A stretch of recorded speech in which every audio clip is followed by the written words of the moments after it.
స్వర్ణాంధ్ర స్వచ్ఛాంధ్ర కార్యక్రమంలో భాగంగా బాపట్లలో రోడ్లు డ్రైన్లను పూర్తి శుభ్రంగా ఉంచాలని ఎమ్మెల్యే వేగసేన నరేంద్రవర్మరాజు కోరారు. పర్యావరణ పరిరక్షణకు మొక్కలు నాటాలని సూచించారు. ఈ సందర్భంగా మున్సిపల్ కమిషనర్ హాసిని మాట్లాడుతూ ప్రజలకు తడి చెత్త పొడి చెత్త విధానాలపై కూడా అవగాహన కల్పించాలని అన్నారు. ఏజీ కాలేజీ నుండి ఆంజనేయ అగ్రహారం మున్సిపల్ స్కూల్ వరకు స్వర్ణాంధ్ర స్వచ్ఛాంధ్ర ర్యాలీ కార్యక్రమంలో పాల్గొన్న ప్రతి ఒక్కరి చేత స్వర్ణాంధ్ర స్వచ్ఛాంధ్ర అంటూ ప్రతిజ్ఞ చేయించారు. తెలుగుదేశం, బీజేపీ, జనసేన పార్టీ నాయకులు, కార్యకర్తలు పెద్ద ఎత్తున పాల్గొన్నారు. ఏలూరు జిల్లా ద్వారకా తిరుమల చిన్న వెంకన్న దత్తత ఆలయమైన సంతాన గోపాల జగన్నాథ స్వామి ఆలయంలో స్వామి వరాహ రూపంలో భక్తులకు దర్శనమిచ్చారు. జగన్నాథుని రథోత్సవాల్లో భాగంగా సాగుతున్న అలంకార మహోత్సవాలు భక్తులను అలరిస్తున్నాయి. ఈ క్రమంలో సుభద్ర, బలభద్ర సమేతంగా కురువై శంకు చక్రాలను ధరించి అభయహస్తాన్ని ప్రసాదిస్తూ వరాహ అవతారంగా స్వామివారు భక్తులను అనుగ్రహించారు. పురాతన లక్ష్మీపురం ఆలయ ప్రాంగణంలోని మండపంలో జగన్నాథుడు రోజుకో అలంకారంలో సాక్షాత్కరిస్తున్నారు.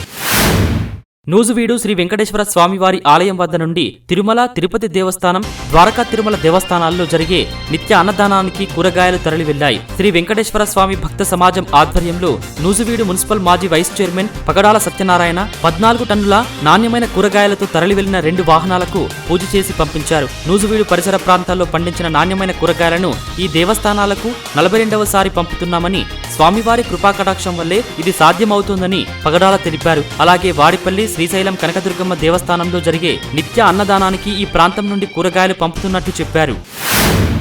నెల్లూరు జిల్లా కొడవలూరు మండలం వెంకన్నపురంలో ఉపాధి హామీ నిధులు ₹1,00,00,000తో నిర్మించిన రోడ్డును ప్రారంభించారు. ఈ కార్యక్రమంలో ఎమ్మెల్యే వేమిరెడ్డి ప్రశాంతి, కలెక్టర్ హిమాంశు శుక్లా పాల్గొన్నారు. కోరమండల్ ఇంటర్నేషనల్ లిమిటెడ్ CSR నిధులు ₹34 లక్షలతో రామతీర్థం R&B రోడ్డు ఇరువైపులా ఏర్పాటు చేసిన చెట్లను ప్రారంభించారు.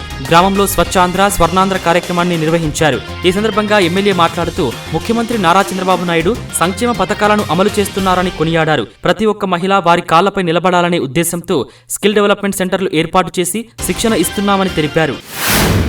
ప్రతి కార్యకర్తకు పార్టీతో అనుసంధానం చేసేందుకు జగన్ 2.0 సూపర్ యాప్ ప్రవేశపెట్టారని సూళ్లూరుపేట మాజీ ఎమ్మెల్యే కిలివేటి సంజీవయ్య పేర్కొన్నారు. తిరుపతి జిల్లా నాయుడుపేటలోని వైఎస్ఆర్ కాంగ్రెస్ పార్టీ క్యాంపు కార్యాలయంలో Jagan 2.0 super app QR code పోస్టర్ను పార్టీ నాయకులతో కలిసి సంజీవయ్య ఆవిష్కరించారు. ఈ సందర్భంగా సంజీవయ్య మాట్లాడుతూ రాష్ట్రంలో కూటమి ప్రభుత్వంలో జరుగుతున్న అరాచక పాలన, ఇసుక గ్రావెల్ అక్రమ రవాణాలపై గొంతెత్తి ప్రశ్నించేందుకు వీలుగా ఈ యాప్ను రూపొందించడం జరిగిందన్నారు. ఈ కార్యక్రమంలో వైసీపీ రాష్ట్ర కార్యదర్శి తమ్మిరెడ్డి సుబ్రహ్మణ్యం రెడ్డి, మాజీ AMC చైర్మన్ తమ్మిరెడ్డి జనార్దన్ రెడ్డి తదితరులు పాల్గొన్నారు.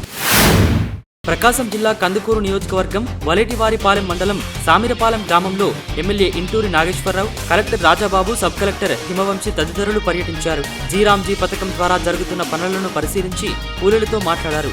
గ్రామం నుంచి వింపగుంటు వెళ్లే రోడ్డు తుములేరు వాగు వెంబడి రోడ్డు గతంలో కొట్టుకుపోయిన చెక్ డ్యాం బండ నిర్మిస్తామని చెప్పారు.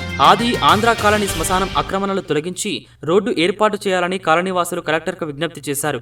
సుమారు 400 ఎకరాలు చుక్కల భూములుగా రికార్డులో నమోదై ఇబ్బందులు పడుతున్నామని గ్రామస్తులు తెలిపారు. ఈ కార్యక్రమంలో మండల టీడీపీ అధ్యక్షుడు మాదాల లక్ష్మీ నరసింహ, మాజీ సర్పంచ్ నవలూరి రాజా రమేష్, పార్టీ నాయకులు పాల్గొన్నారు.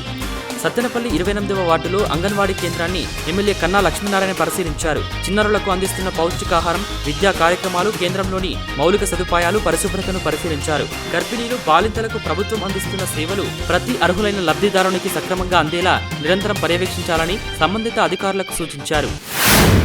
పల్నాడు జిల్లా పిడుగురాల పట్టణంలో నిర్వహించిన మెగా జాబ్ మేళాకు భారీగా 4,000 మంది నిరుద్యోగులు హాజరయ్యారు. 100కి పైగా వివిధ కంపెనీలు వచ్చి ఉపాధి కల్పించాయి. నిరుద్యోగులకు సదావకాశమని దీనిని ఉపయోగించుకుని జీవితంలో స్థిరపడాలని ఎమ్మెల్యే ఎరపతినేని శ్రీనివాసరావు సూచించారు. ఐటీ మంత్రి లోకేష్ స్ఫూర్తితో ఎరపతినేని మెగా జాబ్ మేళాను నిర్వహించినందుకు అభినందించారు. పల్నాడు జిల్లా నరసరావుపేటలో మాజీ ఎమ్మెల్యే గోపిరెడ్డి ఆధ్వర్యంలో జగనన్న 2.0 సూపర్ యాప్ పోస్టర్ను ఆవిష్కరించారు. ఈ యాప్ ద్వారా రాష్ట్రంలో కూటమి ప్రభుత్వం చేస్తున్న అన్యాయాలను, దౌర్జన్యాలను రాష్ట్ర వ్యాప్తంగా ప్రజల దృష్టికి తీసుకురావాలని పిలుపునిచ్చారు. కూటమి ప్రభుత్వానికి రెడ్ బుక్ రాజ్యాంగం అమలుపరచడంలో ఉన్న శ్రద్ధ పరిపాలన మీద లేదని అన్నారు. సాయికృష్ణ మరణం, క్రాంతికుమార్ మరణం, నెల్లూరులో లాకప్ డెత్, పిడుగురాలలో ఆత్మహత్య, ఇవన్నీ చూస్తూ ఉంటే రాష్ట్రంలో శాంతి భద్రతలు క్షీణించాయని అర్థమవుతోందని ఆయన విమర్శించారు. శ్రీ సత్యసాయి జిల్లా పెనుకొండ నియోజకవర్గం రొద్ద మండలంలో 6 కోట్ల వ్యయంతో నిర్మించిన నూతన ప్రాథమిక ఆరోగ్య కేంద్రాన్ని మంత్రి సవిత, ఎంపీ పార్థసారథి భూమి పూజ చేశారు. ఈ సందర్భంగా మంత్రి సవిత మాట్లాడుతూ నూతన ప్రాథమిక ఆరోగ్య కేంద్రానికి 6 లక్షల రూపాయలతో నూతన భవనాలకు బీఈఎల్ సంస్థ సిఎస్ఆర్ నిధులతో ఈ కార్యక్రమాన్ని చేపడుతున్నట్లు మంత్రి పేర్కొన్నారు. హిందూపురం ఎంపీ పీకే పార్థసారథి మాట్లాడుతూ బీఈఎల్ సంస్థ డైరెక్టర్ రాజానీష్ శర్మ ఈ ప్రాంతంలో అభివృద్ధి చేయడానికి అంగీకరించి వెంటనే 6 కోట్ల నిధులతో ప్రాథమిక ఆరోగ్య కేంద్రానికి భూమి పూజ చేయడం మంచి శుభపరిమాణం అన్నారు. ఈ కార్యక్రమంలో జిల్లా కలెక్టర్ శ్యాంప్రసాద్, ఆర్డీఓ ఆనంద్ కుమార్ తదితర జిల్లా స్థాయి అధికారులు పాల్గొన్నారు.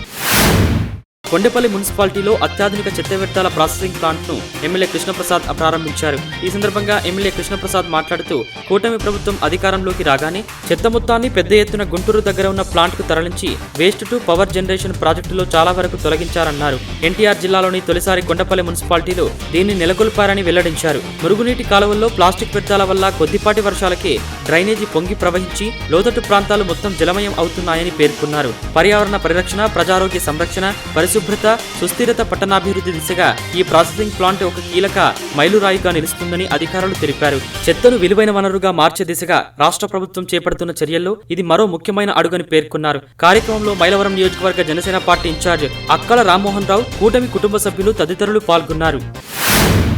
అనకాపల్లి జిల్లా మాకవరపాలెం పోలీసులు అధునాతన సీసీటీవీ 360 సాంకేతికతతో విజయం సాధించారు. మిస్సింగ్ అయిన ఓ బాలికను కేవలం 10 గంటల్లోనే గుర్తించి సురక్షితంగా తల్లిదండ్రులకు అప్పగించారు. జిల్లా ఎస్పీ తుహిన్ సిన్హా ఆదేశాలతో 4 ప్రత్యేక బృందాలు రంగంలోకి దిగగా అన్నవరం దేవస్థానం వద్ద ఉన్న సీసీటీవీ 360 వ్యవస్థ ఇచ్చిన ఆటోమేటిక్ అలర్ట్ ఆధారంగా బాలికను గుర్తించారు. అనంతరం బాలికతో పాటు తల్లిదండ్రులు, పాఠశాల వార్డెన్, ప్రధానోపాధ్యాయులకు పోలీసులు కౌన్సిలింగ్ నిర్వహించి జాగ్రత్తలు సూచించారు. ఈ ఆపరేషన్లో పాల్గొన్న అధికారులను జిల్లా ఎస్పీ ప్రత్యేకంగా అభినందించారు. రాష్ట్ర శాసనసభ మాజీ ఉపసభాపతి కోలగట్ల వీరభద్రస్వామి నివాసంలో ఏర్పాటైన కార్యక్రమంలో కోలగట్ల వీరభద్రస్వామి చేతుల మీదుగా జగన్ 2.0 సూపర్ యాప్ ను ఆవిష్కరించారు. ఈ సందర్భంగా కోలగట్ల మీడియాతో మాట్లాడారు. వైసీపీ మాజీ కార్పొరేటర్లు, కార్యకర్తలు పాల్గొన్నారు. విజయనగరంలో నిర్వహించే ప్రజా దర్బార్ కార్యక్రమంలో మంత్రి కొండపల్లి శ్రీనివాస్, బొబ్బిలి ఎమ్మెల్యే బేబీ నాయన పాల్గొన్నారు.